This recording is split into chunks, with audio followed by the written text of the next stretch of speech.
What's going on, guys? We are here with another review. This one's gonna be for the Jupiter pure sine wave inverter from Harbor Freight, and this thing has given me no problems.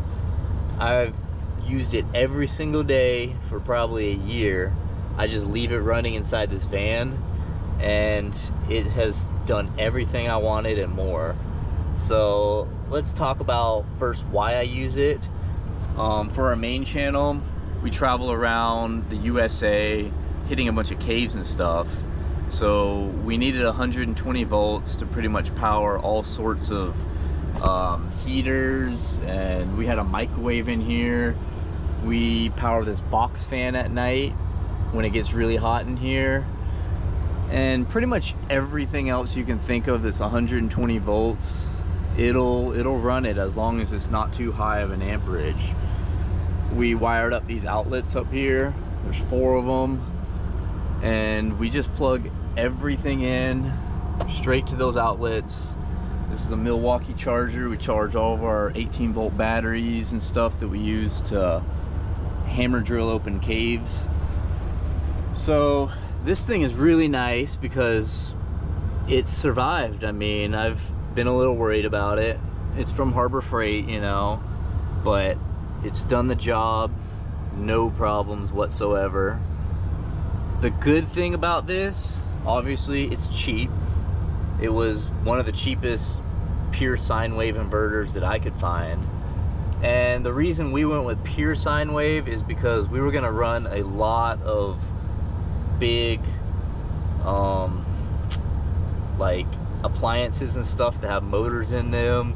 And actually the reason we bought this thing instead of a regular inverter like we had was we were trying to edit a video on our laptop, but the only problem is the laptop charger started crackling, the power supply in it. So we did some research and we realized that a lot of those transformers don't like regular inverters, so we had to actually buy a pure sine wave one, which cleans up the signal a lot and lets bigger appliances and transformers and stuff run in a way cleaner way. So the next step was, let's go look up the cheapest available 2000 watt inverter, because now we wanted to plan for the future and buy one that was going to power everything we needed. So we went to Harbor Freight and picked this one up for about 300 bucks. And there is no problems with it whatsoever coming from the end of this. I'll get to some of the stuff that we've had problems with trying to power things, but this has never let us down. It's always been something else, you know, it might be something with the van or whatever. So let's talk about first the bad things, because when I look up a review, I kind of skip all the way down to like the 3-star reviews just to see what's wrong with the product. So nothing I can say is truly wrong with this. This has survived the intense heat down in Georgia. It has survived the winter time, so the freezing cold, and I leave it plugged in 24/7.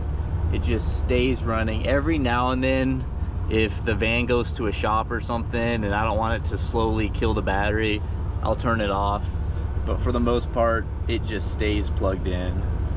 So the bad thing is, don't expect to be able to run certain appliances if it's inside of a van. We had a microwave in here, and we have this heater right here, and we also had a mini fridge in here, and all 3 of them had problems. So the problem with the microwave and the heater is this thing powers it fine, but you have to get a beefed up alternator, or else when you plug this thing in, it's gonna draw so much power from this. If you don't have more than 2 batteries, because right now I got 1 battery behind there, and I got it hooked up to my first starting battery in the van, and it's 200 amp hours of battery, but it's just not enough. So as soon as you turn on this heater or something, or the microwave, it draws so much power that it actually damages the alternator. And I've gone through 4 alternators now, and the only way I'm going to be able to run these appliances is going to be if I get a beefed up like 350 amp alternator. So don't expect to run a very high draw appliance even if your van's running. Now this thing would run the mini fridge fine. That had no problems. That's a small enough appliance where, you know, it was one that was about 4 cubic feet, about twice as big as this one, and it ran it fine. But the thing about a regular 120 volt mini fridge is in the user manual it says you cannot run it off of an inverter, and it ended up damaging the compressor, and the compressor ended up failing. So I had to go to a DC mini fridge that's wired directly up to the battery behind it. So don't buy one of these if you're trying to power a refrigeration device, unless it specifically says that you can run it off an inverter. Everything else besides those couple things has not been a problem. So this thing is really good because it's very cheap, and it's obviously survived everything I've thrown at it. It also has this really handy alarm right here. So when I cut the battery, you'll see that this DC input drops. So basically this will tell you exactly how many, not exactly, obviously this is a very rough gauge, but it'll show you how well it's being powered by the alternator and how many volts it's receiving. So if it's all the way down here, it's 10 volts. If it's all the way up there, it's 14 volts. And right now it's sitting nice and high. As soon as you cut this van, it's gonna drop down. See, it dropped a bar, but that's obviously fine. And then I have a solar charge controller here, and you'll see it says 12.4 volts, which is pretty good. The reason it's not 12.8 is because it's drawing some stuff from this mini fridge. But if you were to leave this mini fridge running for days and days and days, and you end up drawing down the batteries back there, and this thing's not having 12.6 volts to draw from, then you'll see this drop all the way down, and as soon as it gets down to the first bar, it turns red and an alarm comes on. So I've woken up a couple times to that alarm beeping, and I'm like, oh, I better turn the van on and get it rolling again. So that is a very handy feature, actually. That way, yeah, let's get some AC running again.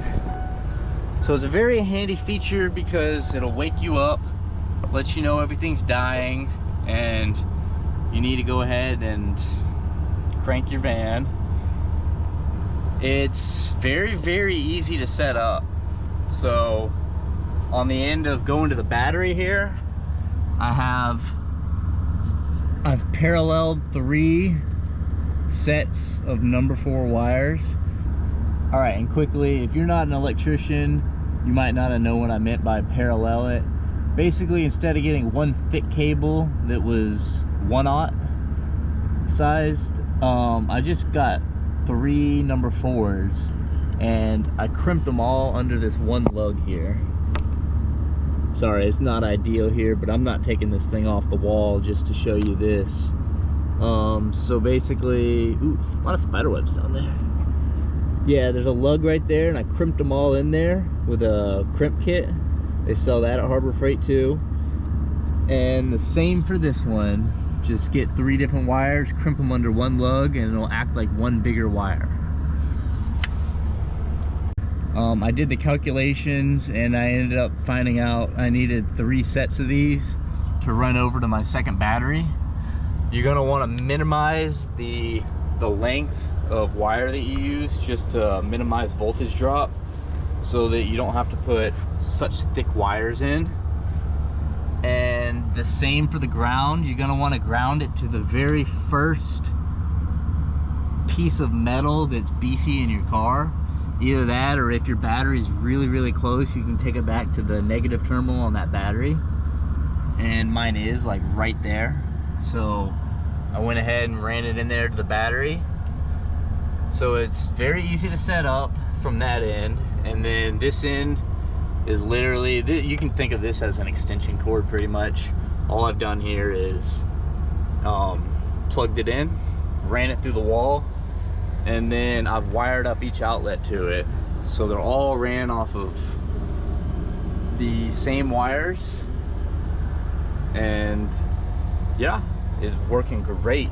I can plug whatever I want into those outlets and it powers it all. I haven't really played with this too much, but it looks as if it's got some sort of a GFCI protected outlet. It's got the reset button on it, which to me, I don't understand DC voltage that much. I know GFCIs usually means there's a ground involved, and since this isn't really grounded properly into the earth, I'm not sure how that works, but it does look like it's pretty safe. It's got USB cable right here, and then it's even got something for a remote. So if you want to take this all the way to the front there and use the remote, you can control this thing from the remote. So that's pretty handy. So I've never tested this thing with exactly 2,000 watts, but that heater is 1,500 watts and it runs it absolutely no problem. In fact, it would run that while I was charging a few things up there. It was very easy to mount. I just got some wood screws. Let me get some light for you guys there. Yep, got some wood screws. Just stuck them straight into the wall, and there was enough to grab where this thing ain't going nowhere. You know, same thing on that side. So very, very easy to mount.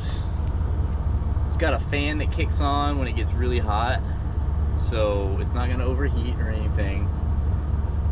There's not much else I can say about it. Just if you were worried about this thing lasting, I think it's 100% gonna last for you. I've had this thing running forever, for a year now, so yeah, go buy it if you think the price is right and you think you have a need for it. I'm not sponsored in any way by them. I just thought it was a good product, and so I'd review it. Well, if you thought that was helpful, give me a follow maybe. It would really help me out. I'm just starting out this channel. You can go check out my other two channels. Action Adventure Twins is the main channel where we do all the caving, and then Action Adventure Clips is kind of behind the scenes stuff, and also where we put shorts from our main channel. So go check those out, and we'll see you on the next review.